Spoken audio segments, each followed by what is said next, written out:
আজকে কিছুদিন ধরে ঘর গোছাতে গোছাতে অবস্থা শেষ। আর আমার এই যে কপালটা এত যন্ত্রণা, আমার একটু মাইগ্রেনের প্রবলেম আছে, ঠিক আছে। আমি ঠিক করে না ঘুমালে, ঠিক করে না খাওয়া দাওয়া হলে, টেনশন করলে, এইসব করলে আর বেশি কাজ করলে পরে আমার মাথা যন্ত্রণা প্রচণ্ড পরিমাণে করে আর ব্যথা করছে। যার জন্য ভাবলাম আজকে একটু চশমাটা পরি। আর চশমাটা সত্যি কথা বলতে পড়াই হয় না, আমি 6 মাসে একবার পড়ি হয়তো। কিছুদিন আগে একদিন খুব মাথা যন্ত্রণা করছিল, ওই দিনটা পড়েছি।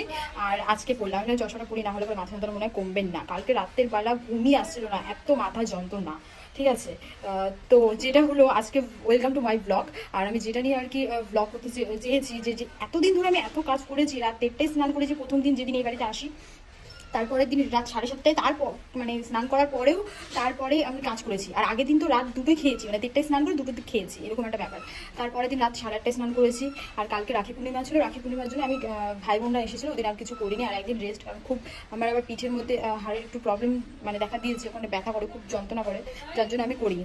সো আজকে আবার মানে অনেক মানে কাজ বাকি ছিল গোছানোর জন্য, সেগুলো আজকে করবো। তো তোমাদেরকে আমি সেটাই শেয়ার করবো, যে দেখো কি কি করছি না করছি। এই দেখো অবস্থা, সব বের করেছি আজকে আমি। আর এই যেগুলো যা দেখছো বজ্রপাতি সব ফেলবো। এই যে বেডের অবস্থা প্রচণ্ড। আর এগুলো আমি গুছিয়েছি, তোমাদেরকে মানে কালকে আগের ভিডিওটাতে দেখিয়েছি। প্রচণ্ড কাজ বাকি আছে, জুতো গুছাবো, মানে সব কিছু এখনো বাকি আছে। তো আজকে কেবল লাইনটা লাগিয়ে দিয়ে গেল, এই যে তারটা 8 দিন হয়ে গেছে লাগিয়ে দিয়ে যায় না করে করে, আজকে সব সেট করে দিয়ে গেল। প্রথমে এই ঘরটা আমি আর কি গুছিয়ে নেবো, গুছিয়ে নিয়ে তারপরে যে আমার জুতোগুলো আছে, মানে অনেকগুলো তো জুতো, যেগুলো আমি পরবো সেগুলো রাখবো, যেগুলো করবো না সেগুলো আমি ফেলে দেবো, সেটাই ডিসাইড করছি। আর ভাবছি তোমাদের একটু শেয়ার করি, এতদিন ধরে তো বুঝলাম শেয়ার তো করি, আজকে একটু শেয়ার করি। তো চলো ভিডিওটা লাস্টের দিকে তো অবশ্যই দেবো, শেয়ার করে দিও, একটা সাবস্ক্রাইব করে দিও, ওকে। সো গাইস, এগুলো সব গুছিয়ে নিয়ে মানে এখনো অনেক কিছু আছে যেগুলো রাখার জায়গা আমি বুঝতে পারছি না কোথায় কি রাখবো। মানে নতুন বাড়িতে আসলে বুঝতেই পারছো এই সমস্যাগুলো দেখা দেয়। আমি এখনো কনফিউজ যে কোন জায়গায় কি রাখবো না রাখবো, এই জিনিসগুলো নিয়ে খুব কনফিউজে আছি। আচ্ছা ঠিক আছে, আপাতত ভাঁজ করে করে এখন রাখা যাক। যেমন আমাদের এই রুমটাতে এই একটা জিনিস একটুখানি বেকআপা লাগছে, সেটা হচ্ছে আমাদের যে টাংটা, তোমাদেরকে দেখাচ্ছি, ওয়েট গাইস। এই যে টাংটা, এই টাংটা এই রুমটার মধ্যে বেশ মানাচ্ছে না, কিন্তু টাংটা রাখার আপাতত জন্য জায়গাটা খুঁজে পাচ্ছি না আমরা।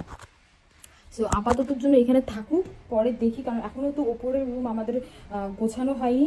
মানে এই রুমটাই এখনো পর্যন্ত গোছাতে এত সময় লাগছে, আর ওই রুমটা এখনো গোছানো হয়নি। তো প্রথমে আমি এই নিচের যে রুম, তারপরে সিঁড়ি রুম, যে ওই যে বাথরুমের জায়গাগুলো, সেই জায়গাগুলো আমি পুরো সেট করব। তারপরে আবার উপরে রান্নাঘরের এখনো অনেক কিছু গোছানো বাকি আছে, কারণ কেনাকাটা বাকি আছে আমাদের এখনো অনেক কিছু। মা হচ্ছে একটা জিনিস অর্ডার করেছে, সেটা আসবে, তারপরে রান্নাঘরটাকে গোছানো হবে। মানে এক এক করে ধাপে ধাপে হচ্ছে। যেহেতু আমাদের বাড়িতে ছেলে মানুষ নেই, আমার দাদু, আর আমার দাদুর বয়সটা হয়ে গেছে বেশি, তো তার জন্য একটু তোমার বয়স হয়ে গেলে বুঝতেই পারছো অসুবিধা। সো এগুলো করছি, আর আমি আর আমার ছোটো বোন এগুলো সব ঘরটার গুছাচ্ছি, বেশিটা আমি করছি, তোমরা বুঝতেই পারছো। তো চলো দেখতে থাকো ভিডিওটা, ওকে। সো গাইজ, আমি হচ্ছে ঝটপট করে গুছিয়ে টুচিয়ে স্নান করে আসলাম। আমি ব্লগটা করতে পারিনি, কারণ হলো আমরা এখন যাবো একটা শ্রাদ্ধ বাড়ি, আমাদের ইনভাইট আছে। সো লেট হয়ে যাচ্ছে, আমার বোন আবার এসে টিউশন পড়াবে, তার জন্য ফটফট করে রেডি ফেডি হয়ে এখন আমরা যাবো। তো রেডি হয়ে তোমাদেরকে দেখালাম। আর দেখো আমি একটু গুছিয়েছি, তোমাদেরকে এটাও দেখাই। এটা এখনো বাকি, মানে এই ব্যাকগ্রাউন্ডটা বাদ দিয়ে তোমরা দেখো, এটা এখনো কাজ বাকি আছে। আর এই যে গুছিয়েছি টোটাল, এই দুটো তো আগে গোছানো হয়ে গেছিলো, এটা আর এটা সাজিয়েছি, কেমন হয়েছে কমেন্ট করে বলবা। আর অল টোটাল গোছানো হয়ে গেছে।